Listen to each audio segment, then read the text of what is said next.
तो कैसे हैं आप लोग? आशा करता हूँ मस्त हो गए। यह है पार्ट 4 और आज हम लोग पढ़ने जा रहे हैं क्रिया।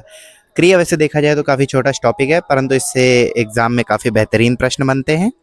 तो पहले आपको क्रिया के बारे में बता देता हूँ कि कर्ता जिस कार्य को करता है उसे क्रिया कहते हैं। यह शब्द के जिस रूप से कार्य के करने या होने का पता चलता है उसे क्रिया कहते हैं। क्रिया के मूल रूप को धातु कहते हैं, है ना।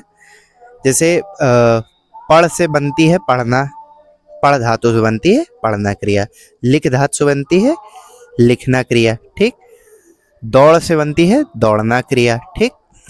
अब इसके बाद आपको ध्यान रखना है कर्ता, कर्म और क्रिया, ठीक। कर्ता क्या होता है? जो कार्य को करता है वो कहला जाता है कर्ता। कर्म क्या होता है? क्रिया का भार जिस पे पड़ता है उसे कहते हैं कर्म, ठीक। और क्रिया क्या होती है? जो कार्य हो रहा है उसे क्रिया कहते हैं। जैसे एक छोटा सा एग्जांपल ले लेता हूं कि राम पत्र लिखता है, तो यहाँ पे राम है कर्ता, लिखना क्या है? ये है क्रिया। और क्या लिखता है या किसे लिखता है तो इसे कहते हैं, ये है पत्र। हमको उत्तर पूछने पे मिलेगा पत्र, तो पत्र क्या हो गया? हमारा कर्म हो गया, ठीक। इसी आधार पे शब्द का कर्म के आधार पे दो वर्गीकरण है, अकर्मक और सकर्मक।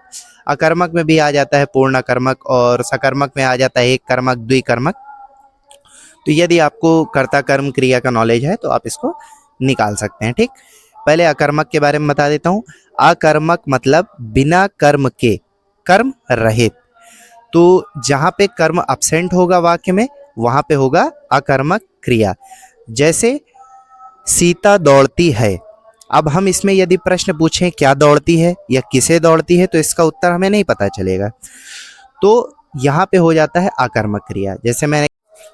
जैसे मैं कह दूं वह सोता है, तो इसमें मैं पूछूं क्या सोता है या किसे सोता है तो इसका कोई उत्तर नहीं मिलेगा, तो इसलिए यहाँ पे अकर्मक क्रिया है। अब आ जाते हैं सकर्मक क्रिया, मतलब कर्म के साथ, जिस वाक्य में क्रिया के साथ कर्म भी होगा वहां पे सकर्मक क्रिया आपको लगा के आना है। जैसे मैंने राम पत्र लिखता है, इसका उदाहरण दिया, यहाँ पे सकर्मक क्रिया होगा। गीता गाना गा रही है। अब यहाँ पे गीता क्या है? कर्ता है। गाना क्या है? कर्म है। और गा रही है यह क्या है? क्रिया है, ठीक है। इसी के बाद हम आ जाते हैं प्रयोग के आधार पे क्रिया के चार भेद होते हैं, प्रेरणार्थक, नाम धातु, धात्विक और पूर्णकालिक क्रिया। तो सबसे पहला भेद है हमारा प्रेरणार्थक क्रिया।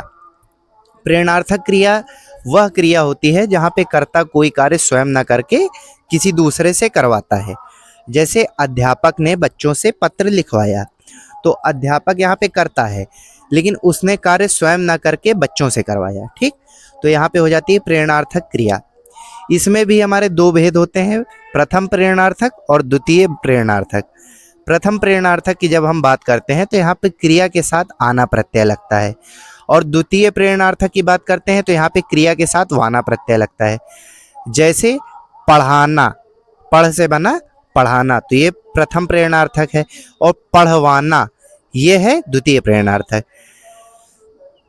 जैसे अध्यापक ने बच्चों से पढ़वाया, तो यहाँ पे कौन सा है? द्वितीय प्रेरणार्थक। अध्यापक ने बच्चों को पढ़ाया, यह क्या है? प्रथम प्रेरणार्थक, ठीक है। अगला भेद आ जाता है हमारा धात्विक क्रिया। देखो यह क्या होती है? संज्ञा, सर्वनाम या विशेषण से बनी क्रियाओं को क्या कह देते हैं हम? धात्विक क्रिया। जैसे मैं कह दूं संज्ञा, लालच भाववाचक संज्ञा है, इससे प्रेरणार्थक वो धात्विक क्रिया मुझे यदि बनानी है तो इससे बनेगा ललचाना। पानी है, पानी से बनेगा पनियाना। हाथ से हथियाना, लात से लतियाना। और इसी के बाद मैं कह दूं सर्वनाम, है ना, तो जैसे मैंने कह दिया अपना, तो अपना से बन जाएगा अपनाना। और अगर मैं विशेषण से बनाना चाहूँ तो चिकना से चिकनाना, गर्म से गरमाना, ठीक। तो इसके बाद अगला भेद आ जाता है हमारा पूर्णकालिक क्रिया, ठीक। पूर्णकालिक क्रिया क्या होती है? जहाँ पे एक क्रिया के खत्म होते ही दूसरी क्रिया चालू हो जाती है। जैसे मेरे आते ही ट्रेन चली गई, ठीक। मेरे जाते ही वह सो गया, ठीक है। तो यहाँ पे क्या हो जाती है, पूर्णकालिक क्रिया, मतलब एक क्रिया खत्म हुई और दूसरी क्रिया उसी वक्त प्रारंभ हो गई। ठीक है। इसके बाद अगला भेद आ जाता है नाम धातु क्रिया। अब जैसे धातु आपको बताया, तो यहाँ पे एक वाक्य में दो तीन धातु या दो तीन क्रियाएं कह सकते हो, धातुएं आपकी एक वाक्य में प्रयुक्त होंगी। जैसे राम नाच गा सकता है, सीता लिख पढ़ और खा सकती है। ठीक, तो ये हो गई तुम्हारी नाम धातु क्रिया। इसके बाद अन्य भेदों में जब हम आते हैं तो आ जाती है सहायक क्रिया। सहायक क्रिया क्या होती है, मुख्य क्रिया के साथ प्रयुक्त होकर क्रिया के अर्थ को स्पष्ट करती है। जैसे मैं कह दूं राम जाता है ना, तो इसमें है क्या है, ये है सहायक क्रिया। लेकिन यदि मैं है हटा देता हूं तो वाक्य का अर्थ जो है स्पष्ट नहीं हो रहा। जैसे राम जाता कह दिया तो यहाँ पे वाक्य के अर्थ को हम स्पष्ट नहीं समझ पा रहे हैं। ठीक है।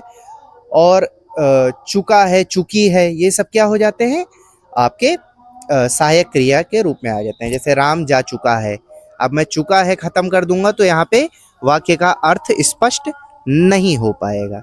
इसके बाद आ जाती है हमारी संज्ञार्थक क्रिया। जब हम क्रिया को वाक्य संज्ञा को क्रिया को वाक्य में संज्ञा की तरह यूज करते हैं। जैसे टहलना स्वास्थ्य के लिए अच्छा है। ठीक, अब जैसे मैं कह दूं पढ़ना एक क्या है, पढ़ना एक क्रिया है। अब इसको मैं संज्ञार्थक क्रिया बताना चाहूँ तो क्या कहेंगे इसको, पढ़ाई। लड़ना क्या है, एक क्रिया है, लेकिन इसको मैं संज्ञार्थक क्रिया बनाना चाहूँ तो क्या कहूँगा, लड़ाई। ठीक है। और इसके बाद हम आ जाते हैं अनुकरणात्मक क्रिया पर, है ना। तो इसका एग्जाम्पल से ही समझ लो, जैसे हिन हिनाना, मिमियाना, भिन भिनाना, है ना, मतलब एक क्रिया का अनुकरण आपको सुनाई देगा। चहचहाना, मिमियाना है, चिड़चिड़ाना, तो ये सब क्या है, अनुकरणात्मक क्रियाएं हैं आपकी। इसके बाद आ जाते हैं हम संयुक्त क्रिया में। ठीक, यहाँ पे क्रिया के साथ क्रिया आपकी प्रयुक्त होगी वाक्य में। इसको आपको काफी ध्यान से वाक्य पढ़ना पड़ेगा, इस तरह के वाक्य आते हैं। जैसे वह चद्दर तान कर सो गया। देखो, चद्दर तानना हो गई आपकी एक क्रिया और सो गया हो गया दूसरी क्रिया। तो यहाँ पे एक क्रिया और दो क्रिया को मिला दिया हमने, तो दोनों क्या हो गई, संयुक्त क्रिया कहलाई। ठीक है। इसके बाद आ जाते हैं अपने अगले भेद पे, जिसे कहते हैं जैसे यौगिक क्रिया, है ना। तो यौगिक क्रिया का एग्जाम्पल आप ऐसे समझ सकते हो कि इसमें एक जैसे सजातीय कह सकते हो, जैसे खाना पीना, आना जाना, गाना गवाना, गाना बजाना, इस तरीके की क्रियाएं जो होती हैं इनको यौगिक क्रिया कहते हैं। इसके बाद अगला भेद हमारा आ जाता है सजातीय क्रिया। सजातीय क्रिया क्या हो जाता है, जैसे भारत ने कई लड़ाइयाँ लड़ी, है ना, तो लड़ाइयाँ ला से शुरू हुआ और लड़ी ला से शुरू हुआ, तो ये कैसी है हमारी सजातीय क्रिया, मतलब एक जैसी सुनने में एक जातीय लग रही है। उसके बाद आ गया बछेंद्री पाल ने कई चढ़ाइयाँ चढ़ी, तो दोनों चढ़ धातु से बन रही हैं, तो ये क्या हो गई हमारी सजातीय क्रिया। और अगर आपको ये वीडियो थोड़ी भी हेल्पफुल लग रही है तो मेरा सपोर्ट करें, चैनल को सब्सक्राइब करें, एक प्यारा सा लाइक छोड़ें, और अगर आपका कोई और प्रश्न है तो कमेंट सेक्शन में ड्रॉप करें। Thank you. जय हिंद, जय भारत।